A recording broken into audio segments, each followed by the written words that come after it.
You know what I find wild and hilarious? These MAGA guys keep crying that they can't find women, as if it's some kind of feminist plot. Like, bro, it's not that deep. You're just not someone women want to be around. And that's not some great mystery. It's actually pretty simple. It's not because you're conservative either. It's because you're insufferable. You've built your whole identity around being pissed off at everything around you. You think empathy is weakness. You think women owe you attention. And you confuse being loud with being a leader. That's not masculinity, dude. That is insecurity in a red hat. You walk around acting like love is something that you are entitled to just because you have a job and a pulse. Meanwhile, you guys treat women like they're second-class citizens, throw tantrums online, and call them females like you're narrating a wildlife documentary. You're not single because women are broken. You're single because you are. And the worst part, you guys are so unaware of your own self, you don't even realize it. You think women don't want you because they've been brainwashed by liberal media or some other BS. Nah, man, they just see it clearly now. They see that you've radicalized yourself into this bitter, emotionally stunted husk who thinks being mean makes you interesting. You scream about traditional values, but you live like a child. You want a submissive housewife, but you still live in your mom's basement surrounded by Funko Pops and empty Monster cans. You can't even protect your own sense of identity, and you think you're ready to lead a household? You guys also post selfies in the gym with captions about being an alpha. But deep down, you're just another angry guy who peaked at 16 and you never recovered. You think women are too demanding, but the truth is, they're just not desperate like they used to be. They have choices now, and they're choosing not to deal with your bullshit. And I get it. That kind of rejection, it's different than you. I know. But instead of growing from it, you spiral. You make podcasts. You find other sad, angry men to cry with in Discord. You yell into the void about how women are damaged goods, while you're over here collecting red flags like they're NFTs. And one day, when the internet gets tired of you and the algorithm stops caring, you're going to be left with nothing. No partner, no love, no legacy. Just bitterness, silence, and a pile of base takes no one asked for. You won't be remembered as strong or manly. You'll be remembered as loud and useless. So, yeah, go ahead. Keep blaming feminism. Keep blaming women, immigrants, gay people, whoever makes you feel better for a minute. But deep down, it's always been you, and you can't face that fact, and that's exactly why you'll always stay alone. I'm going to tell you right now, if you're okay with what's going on right now in the world, and you're okay with these MAGA maggots, then I'm not okay with you. People are dying. We have concentration camps in 2025. People are just being thrown in them at whoever's will, whatever ICE is doing, okay? And hopefully this doesn't get taken down because I use that word, but people are being thrown in concentration camps like we're living 400, 500 years ago. It wasn't okay then, and it's not okay now. And anybody that thinks it's humane to do the shit we are doing to people, human beings, is sick. But you know what? I already kind of knew that. Because anyone that can condone the actions of a grown-ass man and his locker room talk, his felonies, his hiding government documents, classified documents, and finding a way to get out of it is slimy and skeezy. It is 2025. And we're sitting here watching people get locked up, taken out of the country, ripped away from their family members, just because they look a certain way. What the hell? What the hell? This can't be right. And now, this project they're working on, come April 20th, I'm terrified. I'm terrified. And that's all there is to it. I don't even know where to go with it anymore. Help me out. At 104%, I am absolutely going to implode and will not last 6 months. So with that said, I'm asking, is there anybody out there that has connections with manufacturing facilities, specifically alloy wheels, either in the United States or outside in these lesser tariffed countries like Mexico, Indonesia? Well, at least the little girl's restroom is now safe from the non-existent threat of trans women. Because that's what really matters, right? Is it the dangerous brown illegals putting you out of business? Who hurt you? Was it BLM? No, congratulations. It was your vote. Promises made, promises kept. So why aren't you happy? Because Trump campaigned on tariffs, remember? Why don't you pick yourself up by your own bootstraps? Because begging for help looks a lot like socialism. Right-wing voters are incredibly gullible. GOP politicians invent boogeymen like trans people and migrants who pose almost no threat to keep their base distracted while they pass policies that rob them blind. Just look at the entire southern region. Nearly every red state ranks among the poorest, least educated, with the highest teen pregnancy, worst healthcare, and lowest life expectancy. Is Trump talking about fixing any of that?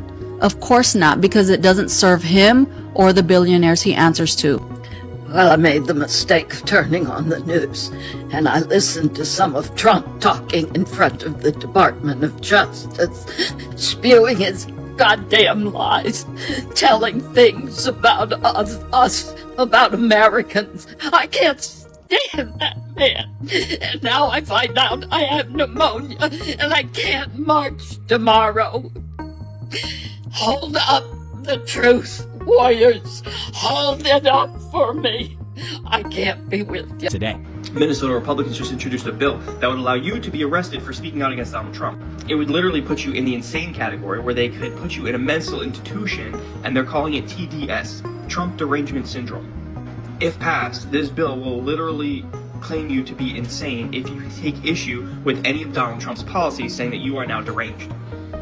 While TDS, or Trump Derangement Syndrome, is not a medically recognized diagnosis, it will be recognized in the state of Minnesota if this bill passes. If you speak out for any reason, you can end up in a mental institution. Now, that's not hyperbole, so according to Minnesota law, a concerned party just has to say, hey, this person seems to be deranged. Under the new law, you would then be able to be prosecuted with TDS, Trump Derangement Syndrome, and incarcerated in a mental institution for up to 6 months. And that can be extended should you no longer come out being part of the Trump cult. This is just another way that the government is trying to suppress anyone who goes against Donald Trump. Prices are shooting up like they've got SpaceX funding. The world is watching us like a bad soap opera, and everyday Americans are left wondering what fresh chaos awaits. Every new day in America feels like stepping into a brand new episode of a reality show that no one signed up for. Except this time, the host is back, and he's got even more executive power. Ever since Trump waltzed back into the Oval Office, life has taken on a surreal quality, like we're living inside a political fever dream. But here's the kicker. Trump isn't just running the country. He's got a chokehold on the media, too. He's, of course, referring to the Senate plan that's going to add upwards of $7 trillion to the debt over the next 10 years, all from tax cuts and spending on military and the border. That's why it gets me up in arms when I hear Republican congressmen have the audacity to say things like this. Donald Trump and Republicans are on track to bankrupt America so they can finally accomplish their goal and end Social Security, Medicare, and Medicaid. Let's take a look at what their insane budget is going to do to the debt. Point. Here's where we're headed. We are headed all the way up here. We're now roughly, our debt happens by coincidence to be essentially equal to the size of our economy, but it is going to continue to escalate. This is the Senate one up. Efficiency. We spend more than $2 trillion of deficit spending every single year in this country. Simply unsustainable. So the fact that we want to go in and look for efficiencies is actually a good thing. Then why the F would you have just voted for $7 trillion of more tax cuts over the next 10 years? It is mind-boggling that no one at CNN or that town hall can call them out for their obvious BS complaints about the deficit. They don't care about the debt. They don't care about the deficit.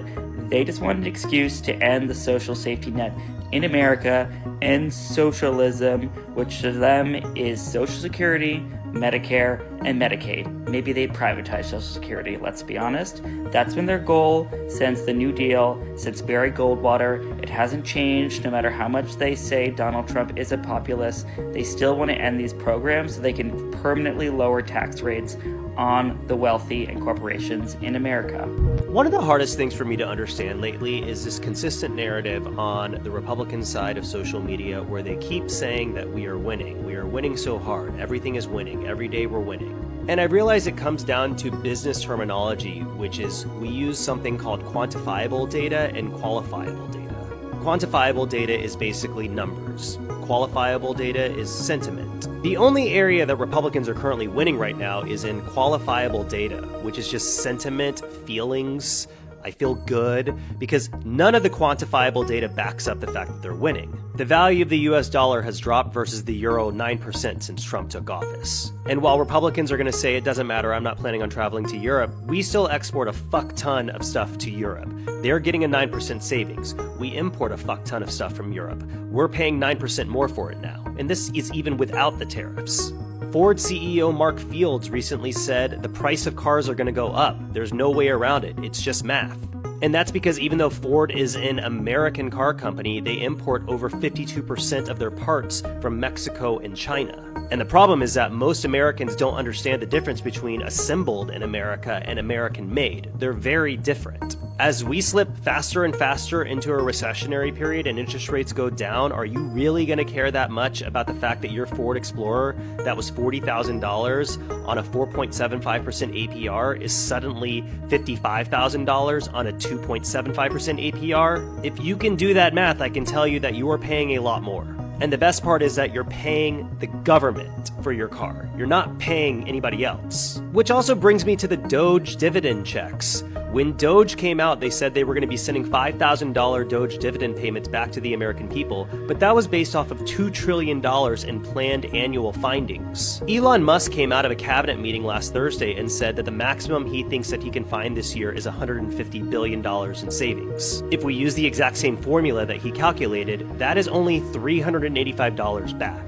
So you think the ending of the Department of Education is great. It's going back to the states. Awesome. You're winning. Are you going to be winning still when your state decides to increase your state property or sales taxes to cover for the fact that blue states have been funding you for the past a bajillion years? Not to mention the fact that all of our 401ks have dropped between 8 to 10% in the past month alone. Where exactly are you winning? The Gulf of America? Drag queens can't do book readings anymore? Bibles are in classrooms? A couple college students who were exercising their constitutional protections are getting deported? Gender is now just a man and a woman? Is that where you're winning? The fact is that Republicans saying that they are winning right now is like getting a participation award in a 4-person spelling bee, where they probably spelled all of the words wrong. I just saw a video of a Trumper on here, you've probably seen it, and he's basically like, I voted for Trump, these tariffs are killing me as a small business owner, I need some help. Some Democrats in the comments are trolling him, of course, and someone commented like, I love this for you, and the Trumper replied via video, and he was like, oh, you love this for me, blah, blah, blah. What the fuck did you expect? We told you this, and we got called elitist. We told you the impact tariffs have on the economy, and you were like, you guys think you're so smart? This is basic knowledge. So the guy makes the video back, and he's like, I knew Trump was gonna tariff. I thought it would push people to build in the USA. I'm gonna explain this to you like you're 5. Have you ever watched Shark Tank, okay? And a product's on there, and the sharks go, why is it so expensive? And the person goes, it's made in the USA. Why do you think they say that? Why do you... Everything's more expensive in the United States. That's why we get things internationally. And as a small business owner, I'm surprised you don't know that. You didn't think this would start a trade war, huh? Like last time? And last time was significantly less than all the tariffs he's doing this time. Like, you don't get to play victim, okay? You were warned, you ignored it. Now you're paying the consequences for voting without knowing how things work.